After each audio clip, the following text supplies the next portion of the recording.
Our reading comes to us today from Luke chapter 8, verses 26 through 39. Hear now the word of God. Then they arrived at the region of the Gerasenes, which is opposite Galilee. And as Jesus stepped out on shore, a man from the city who had demons met him. For a long time he had not worn any clothes, and he did not live in a house but in the tombs.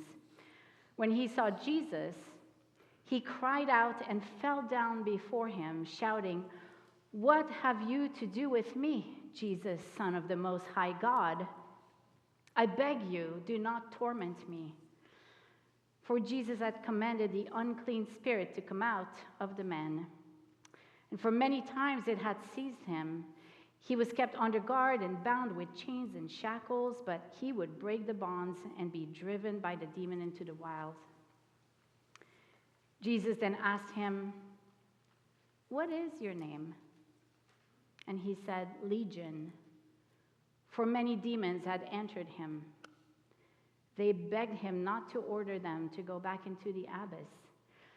Now there on the hillside a large herd of swine was feeding, and the demons begged Jesus to let them enter these. So he gave them permission. Then the demons came out of the man and entered the swine, and the herd stampeded down the steep bank into the lake and was drowned.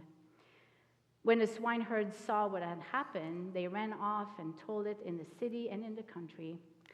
Then people came out to see what had happened, and when they came to Jesus, they found the man from whom the demons had gone sitting at the feet of Jesus, clothed and in his right mind. And they became frightened. Those who had seen it told them how the one who had been possessed by demons had been healed. Then the whole throng of people of the surrounding region of the Gerasenes asked Jesus to leave them, for they were seized with great fear. So he got into the boat and returned.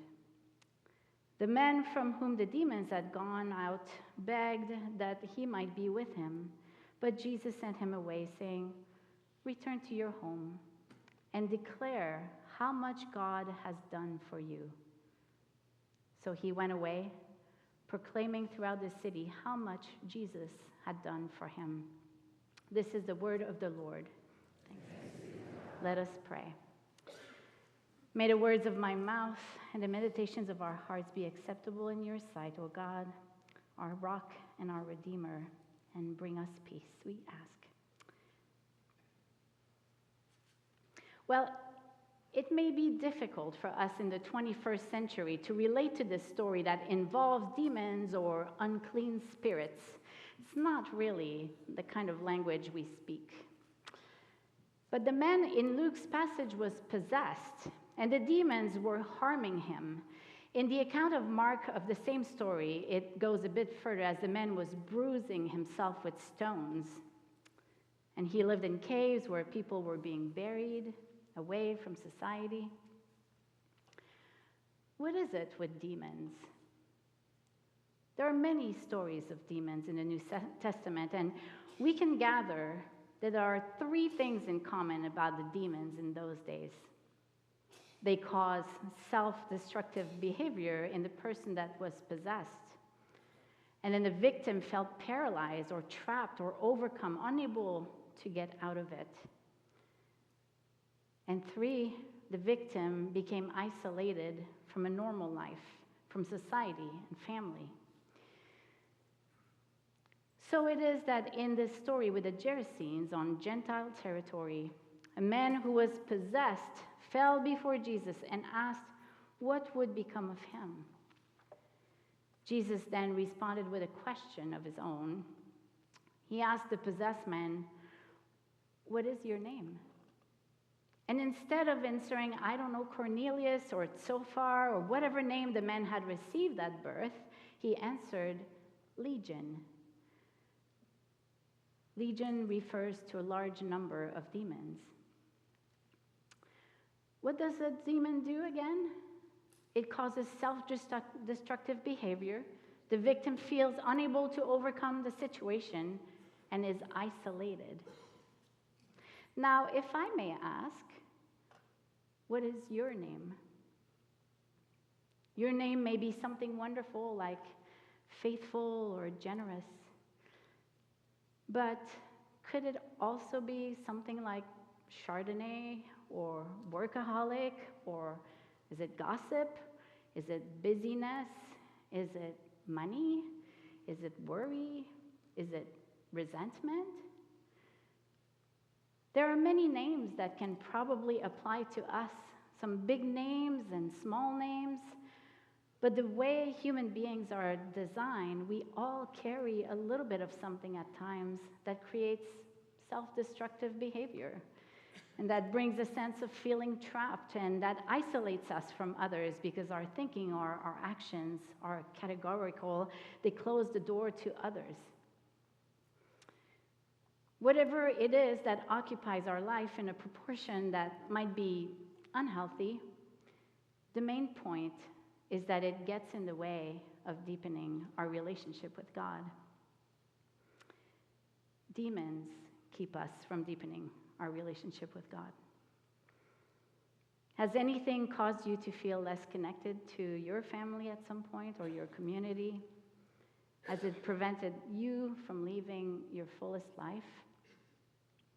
That's what happened to David, a devout Christian blogger who shared his story online about how he began drinking casually at the age of 18, and it kept going to a point where he knew there was a problem and he could not stop. For 39 years, he was a slave to alcohol, and God was not delivering him despite David's daily prayer for God to do so. As a Christian, it felt worse in a way, as if he could not endorse the saving power of God from a life of sin, because even if he was a faithful believer, he kept on drinking. And with drinking, of course, came isolation and troubled relationships and shame and guilt. Where was the God David believed in? Did God not love him enough to deliver him from this overpowering addiction? Didn't he faithfully pray every day the Lord's Prayer, asking God for deliverance from evil? Finally, after being overwhelmed with the understanding that he would never stop drinking, that he was too weak, that he did not have the power to do this on his own, he admitted his defeat. David said, God had been waiting for me to do one thing, acknowledge to God that I could not overcome this by my own power. Victory could only come in my defeat. I was in over my head, but God was over all things. When we tell God, I just can't beat this thing, God must say, finally, now maybe I can send my power to help. David fell down at the feet of Jesus, the Son of the Most High God. In all his nakedness, he said, my name is alcohol. What will you do of me? And so David slowly healed, and his relationship with God deepened. He was clothed again and felt free. So if we go back to the scriptures, we read that the unclean spirits recognized and acknowledged Jesus as the Son of God, actually way more than the Gerasenes did. And notice that the demons did not say, who are you? The question was, what will you do with me? The unclean spirits wanted self-preservation, but they did not seem to object to being taken out of our suffering men. But it was only through Jesus that this could be done. See, I think we get very comfortable with our addictions, the big and the small ones, with our distractions, with our habits. My phone is certainly one of those things for me. If someone took my phone away for 3 days, I think I would go crazy. And it would be impossible because my excuse would be for people that I needed for communicating. But the truth is, I would rather have it for doom scrolling the news and the social media. If someone took my phone, I would be very uncomfortable. and that darn little thing can easily keep me out of having conversations. But I see it with others too. There's a bus stop near my house, and it is quite crazy to observe the middle schoolers sit side by side, lots of them, while never looking up or talking to each other. Just scrolling away, everyone connected to their darn little device. They're so comfortable in their isolation, despite the close proximity of others. I bet there would be a great fear if the devices were all removed at once. Wait, we have to talk to each other. What do we do? It's so easy to isolate ourselves, even when other human beings are nearby, and to find safety in this self-isolation or in isolating others. In our story, note that the departure of the unclean spirits from the men caused the community to fear. And they were afraid, verse 35 said, for they were seized by a great fear, we read in verse 37. It was more comfortable for them to see the man being isolated, wearing no clothes, living on his own, being a scary weirdo. And the transformation of this man, even if it was a positive one, caused more disruption. No rejoicing as a first reaction, but rather this inexplicable fear. Go away, Jesus. You changed what we knew, and now we don't know what to do with it. Fear is a very real human feeling, and the fear of change is powerful. I certainly don't believe that there was a demon involved when our family recently made the difficult decision to move out of Florida at the end of this summer. As many of you may have found out through a letter or an email this week or through a phone call from me. If this is news to you, I am so sorry. Nothing close to the involvement of an unclean spirit comes to mind when I think of my experience here at Church of the Palms. On the contrary, everything points to the opposite, as I have been so close to so many people. There is no self-destructive behavior involved. I spent a lot of time here, but of course the workload came from a place of joy, not of a disease. I haven't felt trapped in my condition here. I have sought to be as involved as possible. There's no isolation. It's been a delightful community experience. Of course, in my 12 years here, first as a music director, and then as a worship and music pastor, I have only encountered kindness, wonderful people who have made my life better.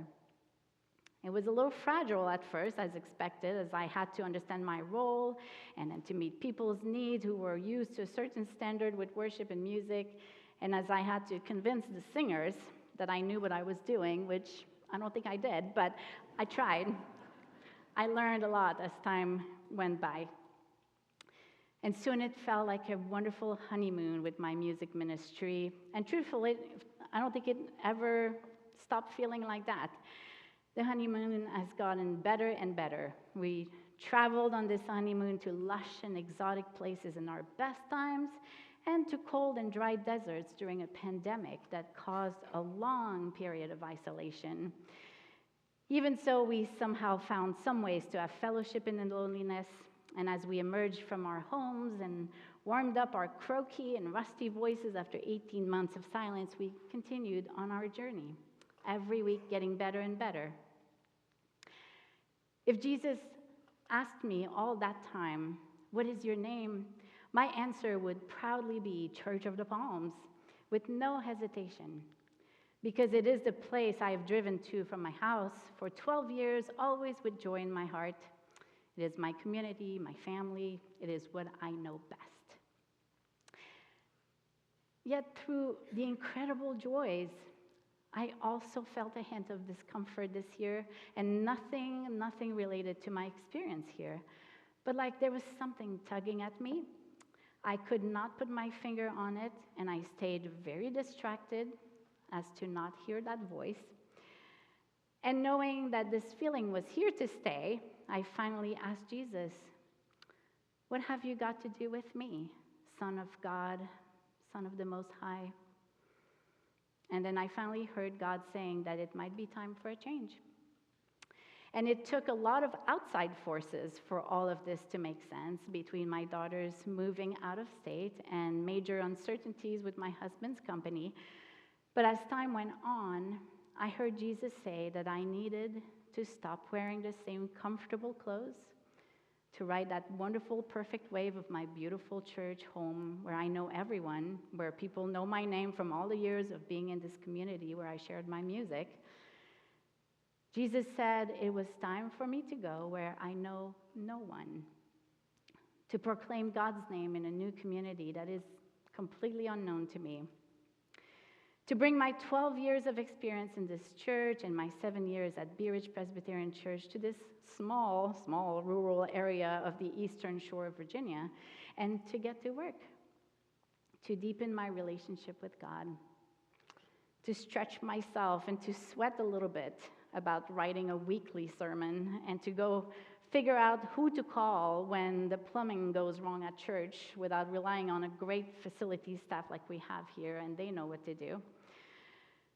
Jesus said, it is time to not worry about which next talented musician we can bring in to play in our church service, which is so easy for me to do, but rather time to discover what many pastors experience in small Presbyterian churches across America. And while it would be so easy and so comfortable to stay here and live in the abundance of our most amazing congregation, after prayerfully considering this scary and bold move, it finally felt like it was right for our family. So I found it in me to say yes. And you may not know this, but it took me 5 months to say yes after Pastor Steve invited me to consider this position here. I was so intimidated by the size of the challenge. But once I realized that I needed to surrender to God, I said yes.